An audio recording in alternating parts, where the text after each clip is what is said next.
Hello guys, আসসালামু আলাইকুম। আমার ইউটিউব চ্যানেলে সবাইকে স্বাগতম। আমি রান্না করতেছি। সবাই একটু গেস করে বলেন তো আমি আজকে এটা কি রান্না করতেছি। কড়াই আমি পেঁয়াজ কুচি, কাঁচামরিচ কুচি দিয়ে দিলাম।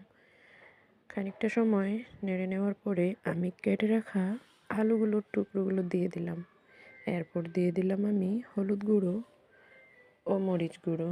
বেশ কিছুক্ষণ কষিয়ে নেওয়ার পরে কেটে রাখা পেঁয়াজকলিগুলো দিয়ে দিলাম। এরপর উল্টে পাল্টে নিয়ে আমি ঢেকে দেব সেটাকে সিদ্ধ হওয়ার জন্য, কারণ এটা থেকে প্রচুর পরিমাণে পানি বের হয়। এরপর আমি তুলে দেখলাম বেশ কিছুটা পানি বের হয়েছে। অনেকটা সময় ধরে পানি শুকানো পর্যন্ত আমি এটাকে ভেজে নেব।